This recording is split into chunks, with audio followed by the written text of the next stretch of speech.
Guys, this video was supposed to be about level 5 e-commerce and what I do for a living, which is custom labeling, right? So we covered everything from advanced reselling into home self-made goods, white labeling, wholesaling. And then this installment was finally going to be about custom labeling. And I know some of you were looking forward to that, but I'm kind of not feeling it this week because I've been following a lot of reseller content, and there is a much harder conversation that I think needs to be addressed because nobody else is talking about this, and it's very crucial that we do. It's that serious.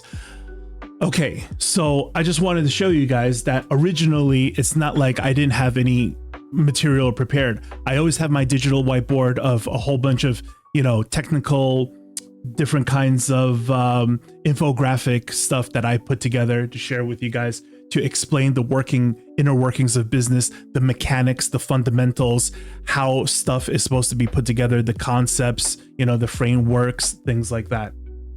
I was going to introduce to you guys this channel called XXL Scrunchy. You may have heard of her. She basically documented her whole life of how she started with one product, and now she has a true, $1 million business. And I'm not just talking about revenue, right? And XXL Scrunchy has come a very, very long way. You can look her up over here. She has 375,000 subscribers and about almost 1,000 videos.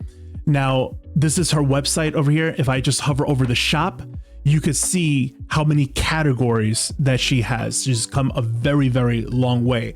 I would say she's even more established than I am as a private labeler, right?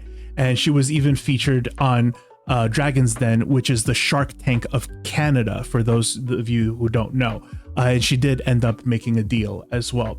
I was also going to show you how to look up different websites to see what they're powered by.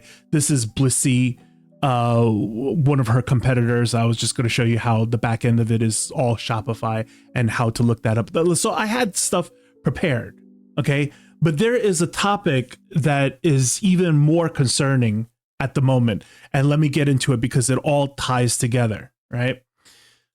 Tech Sports released a video over here. It was called Race to Scale, right? And he dropped this about 2 days ago. I don't know if you guys have watched this video, but essentially the idea is that because eBay has changed their attribution to how you are going to be charged for promoted ads, basically eBay is going to be taking more money from you. USPS will be raising their prices on shipping labels, so they're going to be taking more money from you. And then ultimately thrift stores also have been raising their prices, so they're going to take more money from you. So his solution to all this is that you're going to have to accept that you're going to have your margins squeezed, and in order to make the same amount, in order to make ends meet, you're just going to simply have to do more. So essentially, he's telling you that you're going to have to scale in volume. Now, on this channel, for the rest of you guys, we already unanimously agree that scaling at volume, where you're just trying to flip things one by one, is not doable. It's just not sustainable because you hit a physical ceiling on everything. Even if you could source more, how do you get past the physical labor of having to list more? Who's going to do all that listing for you, right? Even if you were to go out and get a whole bunch of things, well, the issue is, even if you went out to get a whole bunch of things, does that guarantee a sale? No, it's just statistically, if you did more, then statistically, maybe you'll be able to do more sales. But in order for that to guarantee and happen, you have to do quality items. So is going out and one by one sourcing a bunch of quality items is something that people could just do very quickly? No, it takes time and it takes some luck and it takes a lot of patience in order to do something like that. So the whole process itself is very, very difficult to do. It's quite the challenge, to the point where that's why a lot of people say, well, Tech claims that he has done 120 units and it's not for everybody. But the rest of us, we do things like, 10 a day, 20 a day, 30 a day. And he's telling you basically you're going to need to double that. So his only bit of advice is to increase the workload. I've noticed that basically every single guru, every single person who positions themselves as an educator, who has made any kind of tip videos or whatever in this reseller space, has always been along the lines of increasing your workload if you want to make more money. Because if we're being completely honest about what reselling is, your output is directly tied to what your input is. So the moment you're not doing as much, you're not going to be making as much. End of story. In this particular video, he never gets into the how to break those barriers, how to physically do more, other than the fact that, hey, you're just going to have to put in the work, don't be lazy, and do more. But the issue is, if you're already at your limits doing 40 a day, how do you do more? And if you could do more, why haven't you already increased that to 45, 50, 55 yesterday? I don't need your permission to tell me to do more. If I could do more, why haven't I already done that? So the whole video goes into, if you could increase your space, right, or use. Like if you could fit 5,000 things in a given space, but then if you could fit 10,000 things, then that would be better. But if you could, then why haven't you already? Unless you're suggesting that people are wasteful with their storage space. If your employee is only doing 100 listings for you, but if they could do 200 listings for you, then that would halve the amount that you paid them. Well, if they could double their output, then why haven't you already made them you see what I'm saying? The whole video is like that. I'll do a formal video on basically debunking this whole thing, because every piece of advice for this whole 14 minutes is just wrong in every single way. And we'll get into that. But I needed to lay out that part first, okay? Because this is the video that really got to me. So this is Scott Cha-Ching King, very warm, kind-hearted gentleman, you know? And I like watching some of his videos because they come from a very kind place. It makes you believe in humanity again, right? And recently Scott was sick and he just came back. So this is kind of like his welcome back video. But in this video, I kind of want to share with you guys some of the things that he had to say that I hear something different than what you guys may hear. And I want to share that so that, like, you know, are you seeing the same thing that I'm seeing? That's the point. On eBay, so it's not dead. It's constantly evolving and it's constantly changing. And we don't always love the changes, but it certainly isn't dead. And then on the other side, you'll have people that don't do eBay. It's not their primary income or even a secondary income, and they don't like the platform, and they try to dissuade other people from using the platform. I want to be very clear that I'm not against eBay, and I'm not dissuading people from using the platform. I am encouraging people to be able to do more on the platform without having to increase their input. I want to encourage people to change up their infrastructure and their strategy and the way that they see business so that your efforts truly do compound.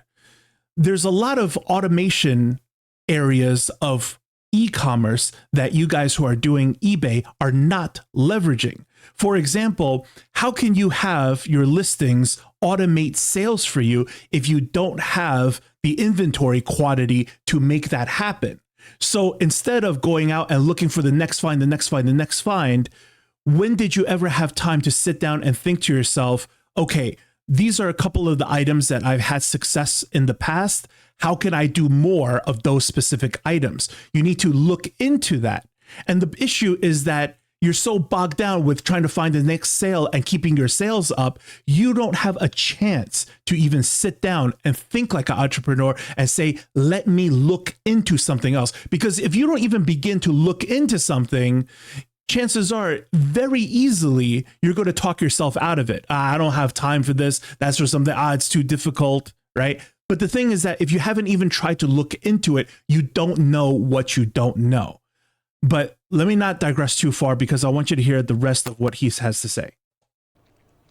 Obviously, it's pretty clear which side I'm on. And let me tell you exactly what eBay has done for me, especially the last 90 days. Prior to me unexpectedly getting sick, My father-in-law has been in the hospital for 6 weeks. So Melody and I are stretched super thin. So that part is very concerning for me because a man of his age, plus they have parents to take care of, and then they just said that they are stretched thin. We built our eBay business, and yes, it's a real business. I pay taxes on it. I've got a tax identification number. It's a real business, regardless of what anybody tells you who's trying to get you to do something else. Reselling on eBay is a real business, and anybody that disagrees with it, if they would talk to the government and have it where I don't have to pay taxes on that, that'd be great. But the last 6 weeks for us have been. I'm going to say something right now that's going to anger a lot of people. Okay. And before you hit that unsubscribe button, hear me out first. Okay. I disagree. It is absolutely not a business. If your only angle of argument is saying that, like, well, I'm taxed like a business, that doesn't mean anything, because some of the most profitable businesses on the planet are nonprofit organization. How is it profitable? It's called a nonprofit. You see what I'm saying? These titles, they don't actually mean anything. Here is the issue of why I say reselling is not a business. Because if you were to quit your day job, then you would stop collecting paychecks. And if you were to stop doing reselling, your sales would dive and continue to dive until it finally flatlines. That's the issue. Your input and your output are directly connected to each other. So if you stop the input, it stops the output. That is what a job is by definition. And you are simply taxed like a business. Because if you decide to declare yourself as self-employed and give yourself a job, the government cannot trust you to tax yourself properly as if you had an employer who takes a cut out of your paycheck. So therefore, they're just going to tax the registered entity directly. You see what I'm saying? So you basically created a job for yourself that gets taxed like a business. That's the biggest issue. And I don't think people see it that way. And, you know, I'm just here trying to call a duck a duck.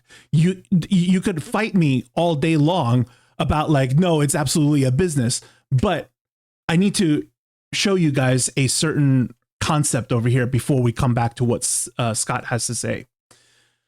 I want you guys to Google something called key man risk. All right. I'm going to try to blow this up in post-production afterwards. So key man risk refers to the potential harm a business faces when a critical employee, often a key executive or expert, is no longer available due to death, illness, resignation, or other unforeseen circumstances. What happens if something happens to Mr. Beast? There's no more Mr. Beast channel, because what is Mr. Beast channel without Mr. Beast? You see what I'm saying? Possibly the business won't completely fall apart because he still has his feastable chocolate bars and stuff like that. And that's why a lot of businesses want to cover themselves out of the key man risk factor. All right. So when you think of what reselling is, what happens if something happens to you in this situation, right? Because we are human.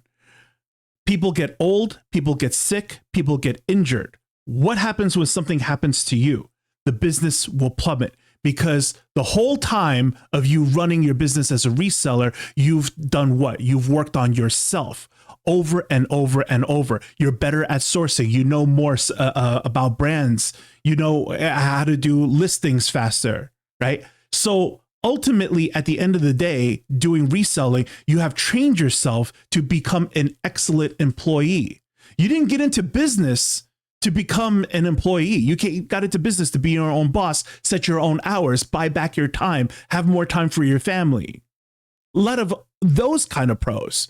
But what is actually happening here, and this is what I mean about this particular episode, we're trying to have the very difficult conversation here. And at Scott's age, with his current situation, let's finish what he has to say. Pretty tough. But we built our business that allowed us several things. First, we want to be able to spend time together. And It's what we two, all want. we have aging parents that we need to be able to take care of. And we can't ignore the fact that we're both getting older and time is short. And so all of those things, my business is built around those, with a fourth thing that isn't common to a lot of businesses. Melody and I want to be able to give away as much as humanly possible. Well, that's all very noble, but we can't escape the fact that the truth is we all need more money than we care to admit. Whether it's suddenly our parents are getting old, we're not going to let them suffer.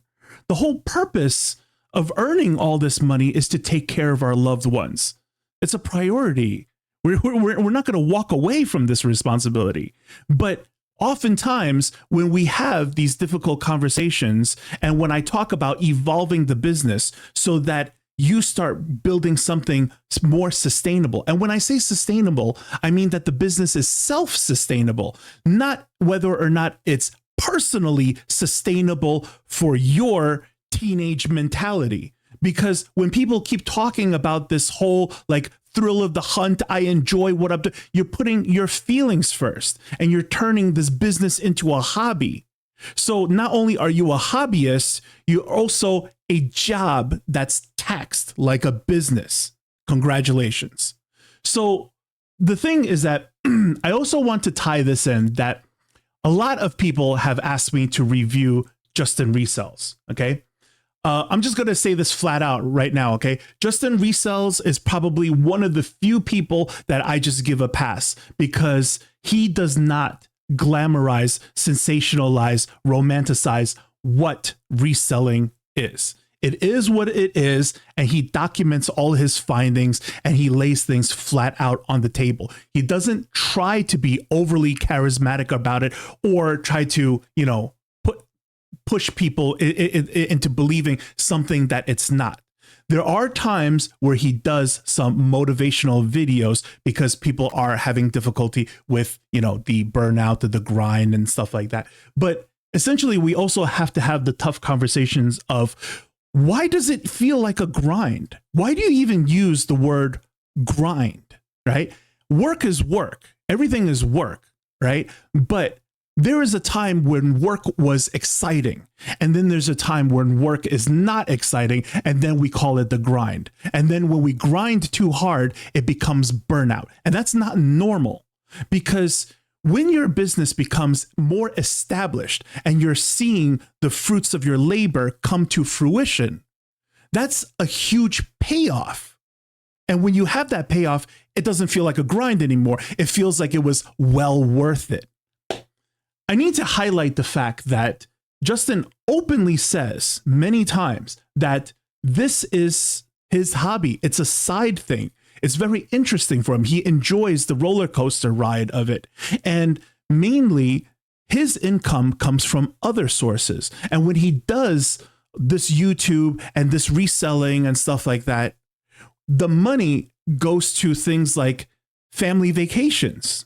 When you think about joint incomes, what percentage would go to the vacation? It's a very insignificant amount, but it's a bonus for him.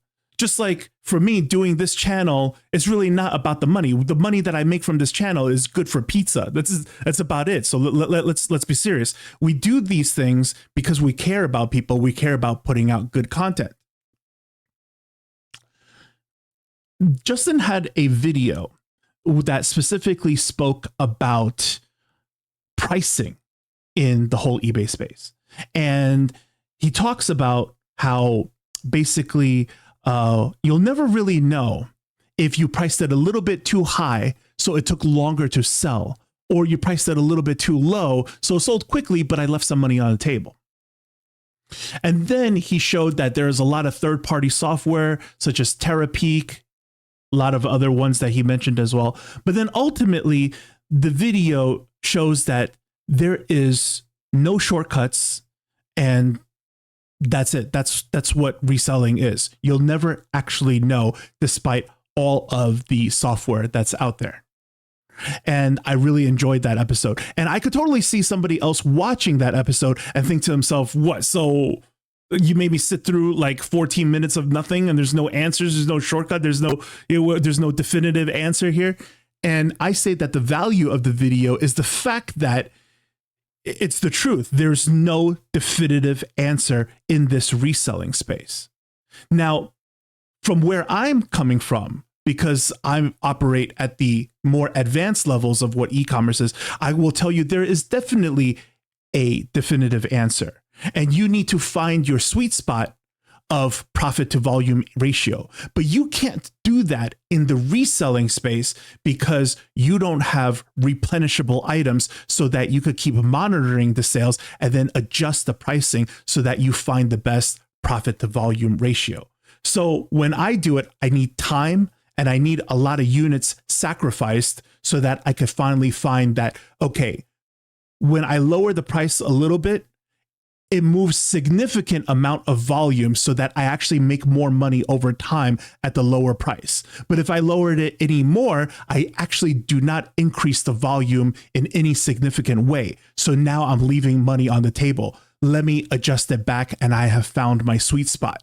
You could do that in this space. And this is why I criticize what reselling is so much, because you are in the shallow end of the pool. So what you can do at the shallow end of the pool is going to be very limited. You can't dive, you can't backstroke, you can't do anything other than get your feet wet. And this is, a direct analogy. So when we think about, what Justin is doing with his life is very different than what you're doing with your life.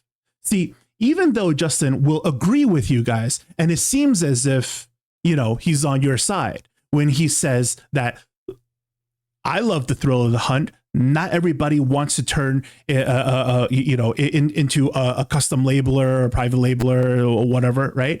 Yeah, I get that. But also, Justin openly says that this is not his main income. So now the worldview is very, very different. So for those of you who are trying to take business, just the idea of doing business and earning money through dealing in tangible goods online, then we can't be dilly-dallying around with this kind of attitude, because Justin has a lot more things going on for him other than doing some reselling on the side. When you think of his software, which is Flipwise, this is very nifty. This is a great thing. And the reason why I think it's a great thing is because it really helps you with your finances and your bookkeeping. And anybody in the beginner space of what business is absolutely needs help with the bookkeeping, taxes, kind of area. And Flipwise will help you with that. So when you think of what Flipwise is and the backstory behind it, he developed the software with an engineer friend of his for a whole year. And now he's built up his channel as well. And he said that, his main growth happened within the last 18 months. You see what I'm saying? So he started to get a little traction on YouTube. He's doing these videos. Then he got into doing Flipwise simultaneously with his channel. And now a year afterwards, a lot of people have signed up for Flipwise. So this is a passion project of his. It has to be. Nobody teams up with a friend for a whole year for not a passion project, right? So to see your efforts that you put in for a whole year come to fruition and people sign up for it and it is lucrative, this kind of feeling is definitely going to surpass, it dwarfs, there's no way any gem, diamond in the rough, flip find, sweater thrift is ever going to compare to what Flipwise means to Justin, right? It can't be. I actually had this conversation with him in the comment area, and he did not contest this when I brought it up. that as much as you're, all about the thrill of the hunt, it's nothing compared to what you've done on Flipwise, right? So what I'm suggesting in this video is that we start to put aside our teenage dreams and hearts and the attitude of like, my feelings come first, et cetera, and stop thinking so small with the whole thrill of the hunt and shift your energy into the thrill of the project, thrill of a passion project, whether it's developing your first item, evolving your business somehow, looking into how to either create or purchase replenishable products so that you could start developing higher business acumen. You could start coming from a real place of business literacy and really build up your efforts so that you have some kind of, real equity going on. When you think about how basically our worldview dictates our actions in life, okay? I know many of you, you're not aiming for the mansion in the hills, but you should, because if you do, you might end up in a mansion in the hills. But even if you miss and you didn't hit that goal, right? That high goal, you're still going to end up in a better place than you were before. If I go for the big house and I didn't get the big house, I still get a decent house. But if I set my goals too humble, too timid, then if I do hit my goals, it's going to just be, mediocre at best. And if I don't hit it, well, it's not like I set high standards anyways. So where am I at 5-10 years from now? And I think that's very important, because when we come back to seeing this video of Scott and his situation and where he is right now, he still has, older, he's in his old age, and he has even older people that he needs to take care of. Again, I don't do this video out of any kind of, angle other than we need to have this conversation. Because if you are a young person right now who's doing reselling, right? When is there a good time to start making more money, to start planning ahead? And if you are older, right, and you're still seeing this at like, well, I'm doing my business, I'm keeping my head down, and I'm watching all these reseller videos romanticize what reselling is, and then ultimately they're going to tell me to scale at volume. Guys, collectively together, are we going to tell Scott, who is just sick and at this age, to do more, to work harder? Are we really going to tell him to physically work harder? Yeah. I honestly, guys, I don't even really know how to end this video. I just, this was just something that was on my mind. I deeply worry for anybody in this reseller space that's constantly being fed a lot of, dare I say it, just plain old baloney. So I want to share with you this particular comment that I got on a video where I did a critique on Daily Refinement, because that guy also puts out a lot of baloney information. Okay. So this is, Taylor, whatever. And he said, Daily Refinement showed me how to succeed on eBay. Not saying he hasn't spread BS, which is kind of like a cop out, because in the back of your mind, he has, right? Because otherwise you wouldn't have framed it that way. But his videos made me go from 1 sale a month to 3 sales a day. Very grateful to Chris. Right. But, if you started, a lot of us started with like 1 sale a month and then easily moved to 3 sales a day, like completely on our own. How do you know you wouldn't have got there on your own anyways? But I'm nitpicking. Okay. Over here, somebody says, why did you buy a course from him? That guy's just being flippant. Okay. It is what it is.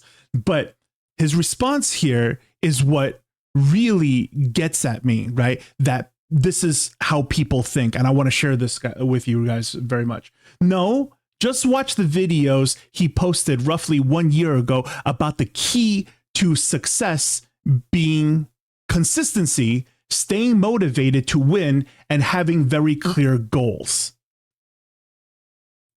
This is what I mean by reseller videos are mainly just motivational fluff regurgitated over and over again.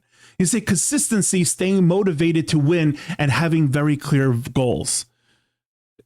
Is there any one of you out there that thinks that you could not have consistency, not stay motivated to win, and not have clear goals and make it in any form of business whatsoever?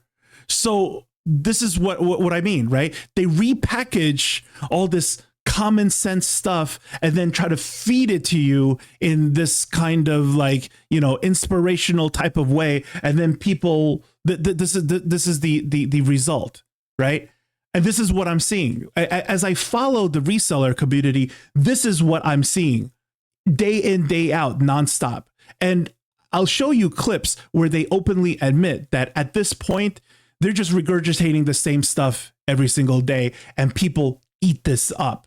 There's no business literacy here.